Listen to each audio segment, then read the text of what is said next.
When you see newsreel footage of 9/11, it's shocking how much Lower Manhattan looks different on that day and the days that follow than it normally did. If you're, looking at normal stuff, you see a hustle and bustle, a hive of activity of people going here and there, and things look bright and shiny and new. And yet on that day, there are far few people in the streets. Most of them are walking around bewildered in a post-apocalyptic landscape, covered in paper and pulverized concrete from the buildings, with this lost and bewildered look on their faces, as if they can't believe that this thing that has happened to them is what has in fact happened. I imagine that's quite a bit like what it was like in Jerusalem in 586 BC when the Babylonians broke down the wall, killed most of the people in the city, took most of the remainder hostage, and destroyed the temple. Jeremiah, God's prophet, had been telling the people for decades that this is where their behavior was leading them. But even so, he was distraught at what had happened. The people ignored Jeremiah's warnings. They assumed that God could be bought off with piety. And so by offering the right sacrifices and observing the right festivals, that God would simply let their injustice pass. Or maybe they thought that since Jerusalem was the home of God's temple, that God would fight to protect that temple. And so they thought that they had nothing to fear. And so the destruction of Jerusalem and its temple is vindication for Jeremiah, but it is bitter vindication. And so Jeremiah stops writing prophecies against Jerusalem and instead sits down and writes a series of sad poems, dirges, about his experience living through this terrible time of destruction. And these poems are collected for us in a book in our Bible called Lamentations. The book opens like this: Jerusalem, once so full of people, is now deserted. She who was once great among the nations now sits alone like a widow. Once the queen of the earth, she's now a slave. She sobs through the night. Tears stream down her cheeks. Among all her lovers, there's no one left to comfort her. All her friends have betrayed her and become her enemies. Judah has been led away into captivity, oppressed with cruel slavery. She lives among foreign nations and has no place of rest. Her enemies have chased her down and she has nowhere to turn. The roads to Jerusalem are in mourning, for crowds no longer come to celebrate the festivals. The city gates are silent. Her priests groan. Her young women are crying. How bitter is her fate. Her oppressors have become her masters and her enemies prosper. For the Lord has punished Jerusalem for her many sins. Her children have been captured and taken away to distant lands. All the majesty of beautiful Jerusalem has been stripped away. Her princes are like starving deer searching for pasture. They're too weak to run from the pursuing enemy. Jeremiah knew that this is where it was going, but he is still grieved by it. Have you ever encountered God's discipline? I think as a church collectively, we definitely have experienced it. In the last 2 generations or so, the church has gone from a place at the center of the life of our community to the margins. And one might surmise that God has done this to us because we have in some ways been unfaithful. But we probably also have experienced God's discipline personally. Maybe at a point in your life, you set your heart on doing something, and people who are wiser than you warned you that it wasn't a good idea, but you decided to do it anyway and came to pain. Maybe something happened to you that felt unfair at the time. But over time, as you grow in wisdom and maturity, you can look back on that and see that God was disciplining you. Maybe he was trying to cut you off from something that was substituting for him. Something to which you were looking to gain meaning or help, when those things could never give you meaning or help. And so in love, God decided to step in and stop it from happening. But when God disciplines us, our natural human tendency is often to run away from him. When I was in first grade, I remember I was playing in the schoolyard when some kids sitting on top of the dumpster behind the school asked me to come sit with them. What first grade aged kid can resist the call to climb on something? So I climbed up and sat on the dumpster. When the sixth grade teacher, Mr. Jeffrey, showed up, he yelled at us all, "Get down from there!" And so, chastened, I got down from the dumpster and lived in perpetual fear of Mr. Jeffrey for years afterwards. I feared the day when I entered sixth grade because he might be my teacher. And if he was my teacher, he'd resume his great wrathful vengeance upon me. Of course, looking back at it as an adult, I sort of chuckle about it all because I kind of imagine Mr. Jeffries probably forgot all about the incident by the time he got home from work that day. And so it is with us. God disciplines us, and we believe that he is angry and remains angry with us. And so we run and hide from God, just like Adam and Eve did when they broke God's law in the garden. Adam and Eve did not have the benefit of what we have, the perspective that comes with seeing the story of how God interacts with his people when they fail. But Jeremiah has it. And so he is able to find hope. When he looks at Israel's story, he sees that God is continually disciplining his people in order to restore them. And so when Israel refuses to enter the promised land because the people who are there are big and bad and scary and we don't know if God can do it, God disciplines the people. They get a 40-year timeout wandering through the desert, but he doesn't end with that. He takes the next generation into the land. And then what follows is the time of the judges. The people promise that they will follow God exclusively, but then their neighbors have gods that seem sort of appealing too, so they try out worshiping them. God allows them to suffer the consequences of their unfaithfulness. And they find themselves oppressed by foreign invaders. They cry out to God, and God raises up deliverers. And he frees the people. And they promise to be good again, and they are until that Redeemer is gone. And then the cycle starts all over again. Wash, rinse, repeat. But each time God raises up a deliverer. God is patient. God disciplines his children. But that discipline always points them towards God's heart for restoration and reconciliation. It's this perspective on Israel's suffering that allows Jeremiah to have hope even when everything looks terrible. And so, beginning in chapter 3 of Lamentations, we see a statement of faith, if ever there was one. Jeremiah says, "I will never forget this awful time as I grieve my loss. Yet I still dare to hope when I remember this.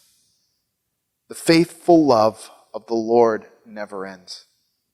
His mercies never cease. Great is his faithfulness. His mercies begin afresh each morning. I say to myself, the Lord is my inheritance, therefore I will hope in him. The Lord is good to those who depend on him, to those who search for him. So it is good to wait quietly for salvation from the Lord." Even in something as calamitous as the exile, God is working to restore his people so we can have hope in him. It's difficult to endure suffering when God is disciplining us. But it can be even more difficult to endure suffering and disappointment when that suffering and disappointment are unearned, but they are no less real. Jeremiah is a righteous man, perhaps the only righteous man in Israel. And he's not exiled, and he's not killed. He's left behind with the people in the land. But after a few years, they kidnap him and take him away to the land of Egypt, where he dies. And to an Israelite in that day, whose identity is grounded in that land, dying away from his homeland is a terrible thing. Many faithful people die in the story of God's people. Many prophets who speak truth to power find themselves killed by the people in power, not wanting accountability. And of course, all of this culminates in the life and death of Jesus of Nazareth. And so we have to ask ourselves, if God is unable to save the righteous, then why would we have trust in him? Well, because resurrection. For Israel, the exile was a death sentence. Israel was born as a nation when God took them out of foreign slavery and brought them to freedom in their own land. And in the exile, God is taking them out of freedom in their own land and taking them off to bondage in foreign countries. It is the inverse of the exile. If the exile is their birth, if the Exodus is their birth, the exile is their death. And yet, that's not the end of the story. The people of Israel thought it was. When people were exiled away from their land, they ceased to be a people. The 10 tribes of northern Israel, exiled by the Assyrians 150 years prior, vanished to all of history. They ceased to be Israel. They presumably became assimilated into the nations where they find themselves. And so they probably expected to simply become assimilated into whatever people they were at, and that Israel would become some obscure footnote in world history. But it was not to be. God promised the people of Judah that he would raise them. One of the exiles, a prophet, a priest by the name of Ezekiel, sees a vision standing in a valley full of human remains, dry bones. We read the following. Then he said to me, Son of man, these bones represent the people of Israel. They are saying, we've become old, dry bones. All hope is gone. Our nation is finished. Therefore prophesy to them and say, this is what the sovereign Lord says. O my people, I will open your graves of exile and cause you to rise again. Then I will bring you back to the land of Israel. And when that happens, O my people, you will know that I am the Lord. As Christians, we understand that resurrection is not just a metaphor for God delivering his people from exile, but it is a physical and historical reality in the life of one particular Israelite, Jesus of Nazareth. And for those who have faith in Jesus, it will be a practical and historical reality in our future. By raising Jesus, God proves that not even death can stop him. And if death cannot stop him, then nothing can. And so it is that this confidence in resurrection buoys Christians in hope when all seems lost. The Apostle Paul knows more than anyone in the early church's story that God can do unexpected things, but that God's people sometimes suffer in the process. But his faith in resurrection allows him to hold on to hope even when things feel like they're lost. Writing to the Corinthians about one period of his life in which all seemed lost, he shares this with them. We think you ought to know, dear brothers and sisters, about the trouble we went through in the province of Asia. We were crushed and overwhelmed beyond our ability to endure, and we thought we would never live through it. In fact, we expected to die. But as a result, we stopped relying on ourselves and learned to rely only on God who raises the dead. And he did rescue us from mortal danger, and he will continue to rescue us. We've placed our confidence in him, and he will continue to rescue us. If Jesus is victorious in death, then whatever reversal, whatever suffering, whatever disappointment we experience can be a part of God's great redemption. And so Paul finds in humiliation and weakness proof of God's ongoing victory over the dark. And this all crescendos in the climax of chapter 8 of Romans, in which Paul says, "Can anything ever separate us from Christ's love? Does it mean he no longer loves us if we have trouble or calamity, or are persecuted, or hungry, or destitute, or in danger, or threatened with death? As the scriptures say, for your sake we are killed every day. We are being slaughtered like sheep. No. Despite all these things, overwhelming victory is ours through Christ who loved us. And I'm convinced that nothing can ever separate us from God's love. Neither death nor life, neither angels nor demons, neither our fears for today nor our worries about tomorrow, not even the powers of hell can separate us from God's love. No power in the sky above or the earth below. Indeed, nothing in all of creation will ever be able to separate us from the love of God that is revealed in Christ Jesus our Lord." so if we have lost hope because God disciplines us, or because we have suffered for doing what is right, take courage. God's heart is restoration, and God's power is resurrection. Those who trust in him will never be put to shame. So where do you find yourself today? Are you looking inward and feeling shame at the ways you've fallen short? Maybe you're experiencing God's discipline right now. Don't lose hope. As we grow closer to God, the intensity of his light exposes new ways in which we have fallen short. And so paradoxically, the more holy you become, the more conscious you become of your unholiness. That's why Paul, at the end of his days, admits to being the chief of sinners. But God's purposes in your life are for restoration. Maybe your struggle has nothing to do with God's discipline as far as you can tell, but you're experiencing needless suffering.